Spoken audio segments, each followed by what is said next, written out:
True Pizza Delivery Horror Stories 3.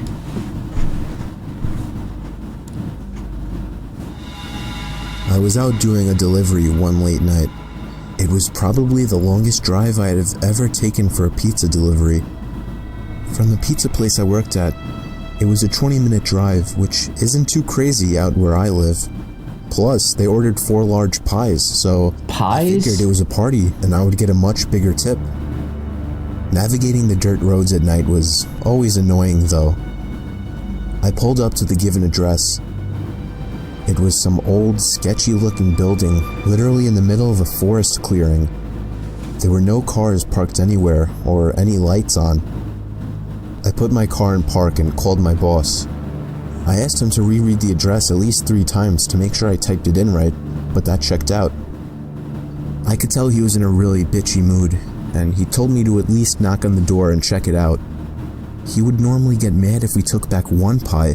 It's so dark. I was afraid of what he would do if I brought back 4. I was insanely unnerved, but got out anyway and forced myself to the front door of the building. There was no doorbell, so I just knocked really hard. The animation. I heard nothing and didn't really expect to hear anything. I was extremely disappointed, not because nobody answered the door, but because I was realizing that it was all a waste of time and gas. I knocked 1 more time out of desperation, and then began to hear some kind of rustling noises from inside of the building.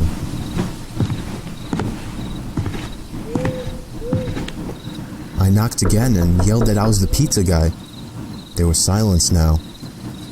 I felt a bit more uncomfortable now than before. But before I could turn around, I noticed something at the window. There was someone looking through the window. I couldn't tell if it was a man or a woman. All I noticed were their eyes. Their eyes were open wider than I knew possible, staring intently at me. I was disturbed enough by this and dropped the pizzas and ran back to my car. The shitty thing wouldn't start until turning the key for the 3rd time. I drove off the grass and back onto the dirt road, but I felt the car rocking about, shaking and bumping. Something wasn't right. I didn't make it far from the building before I started hearing a sharp scraping sound coming from outside. There was so much resistance that I couldn't even drive. The car came to a stop. I got out of the car to check what the hell was wrong. A chill ran up my spine as I began to feel like my heart was constantly I'm freaking out. What do you mean a chill ran up your spine? I'm getting the chills here. And had completely fallen off the rim. Not just the front though. All 4 tires were slashed. I realized somebody did this when I was knocking on the door to that building.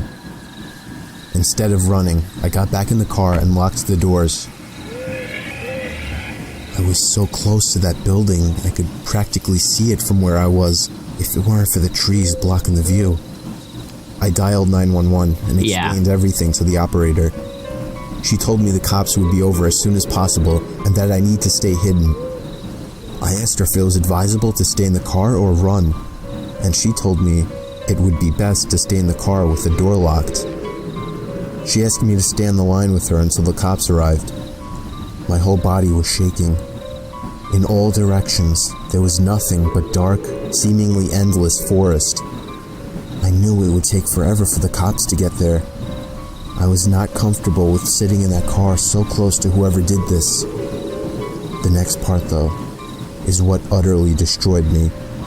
It still shakes me to this day, and I hope nobody ever has to experience this kind of fear. As I was scanning all the windows, making sure nobody was outside, I looked in the rearview mirror, and there was the same person. The same person I saw at that window. Oh, heck no! Eyes open wider than ever. I could see now that it was a woman, and I could ever so slightly see a smile begin to spread across her face. I opened my door and full-on sprinted into the woods, not caring how much noise I made. I ran until I was out of breath, which didn't take long, and I hid behind a giant log on the ground. I tried to cover my loud breathing with my hand, as I waited and waited for what felt like hours until I finally heard sirens in the distance. I gathered up all the stamina I had left to run all the way back in the direction of the dirt road. Eventually, the glowing red and blue lights came into view, and I had never felt better in my life. They were parked in front of my car, investigating with flashlights. I came out yelling at them like a lunatic to help me. I fell to the floor and started to gag, almost throwing up from running so much. They picked me up and began to question me, to which I explained everything to the best of my ability. One of the two cars drove over to the building, and the two officers began to search the building.